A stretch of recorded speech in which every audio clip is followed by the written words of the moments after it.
Episode 89 Orlando क्या हालचाल। अगर आपने इससे पहले का वीडियो नहीं देखा है तो उसे देख सकते हो, लिंक डिस्क्रिप्शन में है। तो बिना किसी देरी की वीडियो को शुरू करते हैं। तो पिछली वीडियो में देखा कि हमारा जान एक जड़ी बूटी को प्राप्त कर लेता है, लेकिन वहां पर एक पीले कलर का आदमी आ जाता है और उससे उस जड़ी बूटी का हिस्सा मांगने लगता है, लेकिन हमारा जान उसे नहीं देता और इसके बदले वो अपना हाथ हिलाता है। और अब जैसे ही हमारा जान अपना हाथ हिलाता है तो उसके हाथ के आगे मतलब कि उसके सामने एक पपेट खड़ा हो जाता है। और अब जैसे ही हमारे जान का पपेट जान के सामने आता है तो पपेट बिना किसी देरी के तुरंत उस आदमी पर हमला कर देता है। और भाई जब वो आदमी उस पपेट को अपने ऊपर हमला करते हुए देखता है तो वो आदमी भी उस पपेट पर हमला कर देता है। अब इनके पीछे एकदम घमासान युद्ध होता है, लगे तेरी लगे तेरी लगे तेरी। और भाई हमारा जान यहाँ से गायब हो जाता है और अपनी एक परछाई अकेला छोड़ देता है। और अब इतने में उस आदमी को बताया जाता है जो कि वहां पर कह रहा होता है कि मैं हार मानता हूँ, मुझे यहाँ से जाने दो। लेकिन हमारा जान चलता है तो अपने एक सिगरेट हमला उस पर कर देता है, मतलब कि उसके पीछे आता है और उस पर कर देता है, जिस वजह से वो आदमी वहां पर खून की उल्टियां करने लगता है। अब इतने में ये आदमी कहता है, मतलब कि ये आदमी यहाँ से एक सिगरेट टेक्निक का उपयोग कर यहाँ से भागने लगता है और कहता है कि मैं तुम्हें छोड़ूंगा नहीं, मैं मेरे दो साथियों के साथ दोबारा से तुम पर हमला करूंगा। लेकिन हमारा जान कहता है कि तुम यहाँ से भाग तो पाओ तभी तो तुम हमला करोगे। और भाई ये कहती हमारा जान चलता है तो एक और हमला उस आदमी पर कर देता है, जिस वजह से उस आदमी की हालत एकदम पतली हो जाती है। और अब वो यहाँ पर जान जाता है कि अगर मैं यहाँ पर थोड़ा और रुका तो शायद मैं यहीं पर मारा जाऊंगा। और तो और हमारे जान के इस अटैक से उसकी वो सिगरेट टेक्निक भी नष्ट हो जाती है, जिसकी सहायता से वो यहाँ से भागने वाला था। इसलिए अब उसके पास सिर्फ एक ही मौका बचता है कि उस पत्थर को तोड़ दे और वो इस कंपटीशन से बाहर हो जाए। इसलिए वो उस पत्थर को निकालता है और उसे तोड़ देता है। और जैसे ही वो गायब होने वाला होता है तभी वो कहता है कि मुझे अपना नाम बताओ, मैं तुम्हें पिल कंपटीशन खत्म होने के बाद देखूंगा। और भाई जब हमारा जान उस पीले कलर की बुड्ढे की बात सुनता है तो वो कहता है कि मेरा नाम जान है। और जैसे ही वो बुड्ढा वहां पर जान नाम सुनता है तो वो शॉक्ड हो जाता है, क्योंकि वो जिस दिन यहाँ पिल सिटी में आया था ना, उसने ये जान नाम सुना था। उसने सुना था कि जान नाम के लड़के ने आइस लेवर वैली को भी पीछे हटने पर मजबूर कर दिया। इसलिए वो अब वहां पर सोचने लगता है कि मेरा यहाँ पर मतलब कि पिल क्षेत्र में आने के बाद पहला मुकाबला होना था, वो भी इस जान नाम के लड़के से।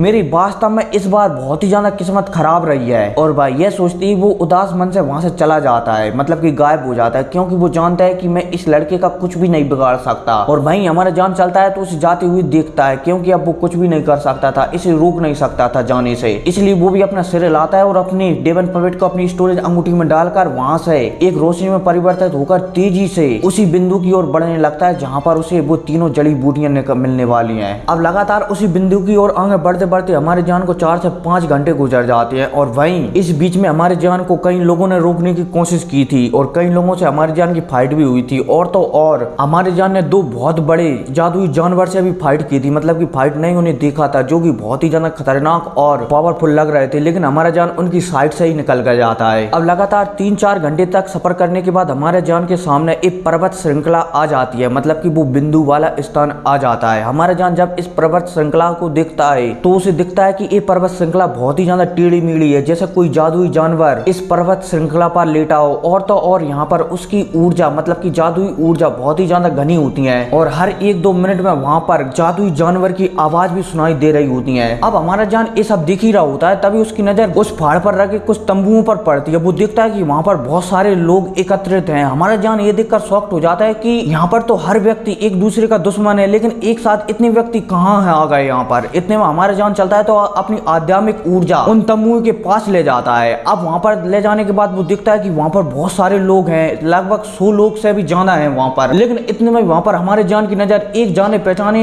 आदमी पर पड़ती है और ये और कोई नहीं, ये होता है सॉन्ग किंग। और वहां पर वो 99 लोगों को भाषण दे रहा होता है कि अगर हम एक साथ आ गए तो हमें जो मिशन मिला है जो जड़ी बूटियों को लेने का, वो हमारा पूरा हो जाएगा। इस जंगल में एक रैंक 7 और एक रैंक 8 का जानवर है, मतलब कि एक रैंक 7 का जानवर है जो बहुत जल्द एक रैंक 8 का बनने वाला है और हमें उसकी गुफा में ये सारे सामान मिल जाएंगे। अगर हम सब एक साथ आ गए तो हम उसे मारकर उसका सारा सामान ले सकते हैं और हमारा मिशन पूरा कर सकते हैं। अब यहाँ पर ये सॉन्ग किंग ऐसे ही भाषण दे रहा होता है, तभी हमारे जान की नजर वहां पर एक पत्थर पर पड़ती है और उस पत्थर के ऊपर एक लड़की बैठी हुई होती है और ये लड़की और कोई नहीं बल्कि काऊ इंग होती है। हमारा जान उसे भी देखकर थोड़ा हैरान हो जाता है कि ये भी यहाँ पर है। और वहीं काऊ इंग सबको भाषण दे रहा होता है, लेकिन अब हमारा जान चलता है तो इन भाषणों को नजरअंदाज कर देता है और वहां से जाने ही वाला होता है। तभी उसके पीछे एक बंदे की आवाज आती है और वो बंदा कहता है आखिरकार हम मिल ही गए। अब जैसी हमारे जान को ये वाली आवाज आती है तो हमारा जान उसी दिशा में देखने लगता है जहाँ से ये आवाज आई थी। हमारा जान वहां पर देखता है कि वहां पर जुआन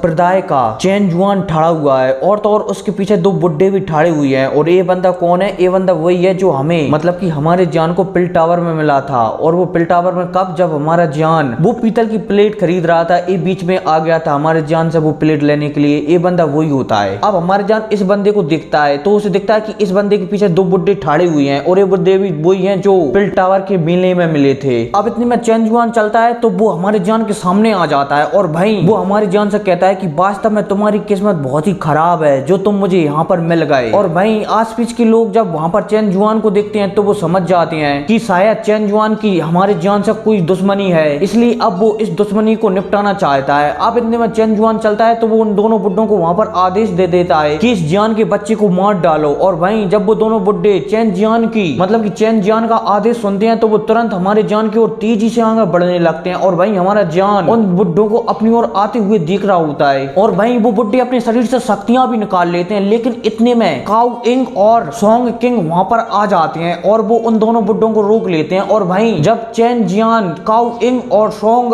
किम को देखता है तो वो उन दोनों बुड्ढों से रोकने के लिए कह देता है। अब इसके बाद यहाँ पर काउ इंग और सोंग इंग चलते हैं तो ये जान से बात करने लगते हैं। काउ इंग जान से कहती है कि तुम हर जगह अपने दुश्मन कैसे बना लेती हो। और भाई हमारा जान उसकी बातों को एकदम नजरअंदाज कर देता है। लेकिन अब इतने में काउ इंग चलती है तो वो यहाँ पर कहती है कि शायद अभी हमें यहाँ पर नहीं लड़ना चाहिए, क्योंकि अगर हम यहाँ पर लड़े तो हो सकता है कि वो रैंक 8 का जानवर हमारी इस गलती को माफ ना करे और वो यहाँ पर आ जाए, इसलिए हमें यहाँ पर बिल्कुल भी नहीं लड़ना चाहिए। वो मतलब कि काउ इंग चैन जियान को समझाने लगती है कि तुम जान को छोड़ दो, यहाँ पर जान हमारा साथ दे सकता है और हम उस रैंक 8 के जानवर को उससे सारी जड़ी बूटियों को लेकर हम हमारा ये पिल क्षेत्र वाला टेस्ट को पास कर सकते हैं। और भाई काई इंग और सोंग किंग की बात चैन जियान मान जाता है, क्योंकि वो जानता है कि इन दोनों का ओहदा पिल टावर में बहुत ही ज्यादा है, इसलिए वो इन दोनों की बातों को नजरअंदाज बिल्कुल भी नहीं कर सकता। इसलिए वो जान को फिलहाल के लिए छोड़ देता है, लेकिन जान को धमकी देता है यहाँ पर कि फिलहाल के लिए तुम यहाँ पर बच गए हो, लेकिन जैसे ही 10,000 पहाड़ी से बाहर निकलोगे तो तुम मारे जाओगे। और भाई हमारा जान चैन जियान की धमकी को नजरअंदाज कर देता है और वहां से जाने लगता है। लेकिन जैसे ही सोंग किंग वहां पर हमारे जान को जाते हुए देखता है तो वो हमारे जान को रोकता है, लेकिन हमारा जान नहीं रुकता और सोंग किंग को भी नजरअंदाज कर वहां से चला जाता है। लेकिन जैसे ही सोंग किंग ये दिखता है कि जान उसे नजरअंदाज कर यहाँ से जा रहा है तो वो चैन जियान को आदेश देता है, मतलब कि चैन जियान से इशारों में कहता है। तो वहीं चैन जियान भी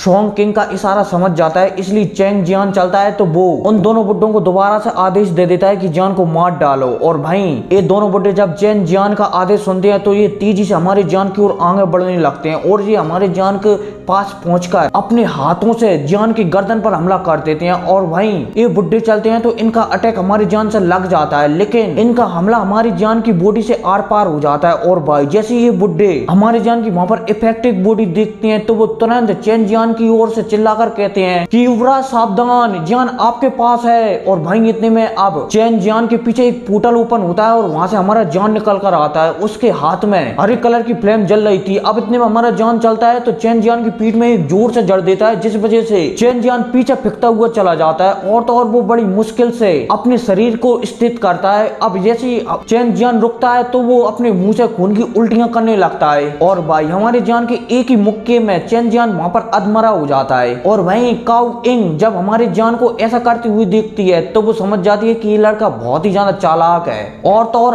अब सोंग किंग को भी हमारे जान से थोड़ा बहुत डर लगने लगा था। और भाई अब इतने में ये दोनों बुड्ढे चलते हैं तो चैन जियान के पास आ जाते हैं और वहीं चैन जियान खून की उल्टियां कर रहा होता है और वहीं ये दोनों बुड्ढे उसे संभालने लगते हैं। लेकिन अब इतने में चैन जियान यहाँ पर इन दोनों बुड्ढों से कहता है कि जाओ और जाकर उसे मार डालो। और वहीं इनमें से एक बुड्ढा चलता है तो वो आगे बढ़ने लगता है और दूसरा बुड्ढा वहां पर चैन जियान की रक्षा के लिए खड़ा हो जाता है, क्योंकि वो जानते हैं कि जान की रफ्तार बहुत ही ज्यादा है। अगर दोबारा से जान ने चैन जियान पर हमला किया तो शायद चैन जियान इस बार अब जिंदा भी नहीं बचेगा। और तो और अगर चैन जियान यहाँ पर मर गया तो इन दोनों बुड्ढों को जुआन संप्रदाय मौत के घाट उतार देगा। इसलिए एक बुड्ढा चलता है तो वो चैन जियान की रक्षा करने लगता है और दूसरा बुड्ढा हमारी जान की ओर मतलब कि जान से लड़ने के लिए आगे बढ़ने लगता है। और वहीं ये बुड्ढा चलता है तो ये हमारे जान के सामने खड़ा हो जाता है और यहाँ पर हमारे जान पर हमला करने की सोचने लगता है। लेकिन इस बुड्ढे को हमारे जान से डर लग जाता है, मतलब कि इस बुड्ढे को हमारे जान की रफ्तार से डर लगने लगता है यहाँ पर, इसलिए ये हमला करने से झिझक रहा होता है। लेकिन इतने में ही चैन जियान पीछे से चिल्लाकर कहता है कि तुम उस पर हमला क्यों नहीं करते, उसे मार डालो।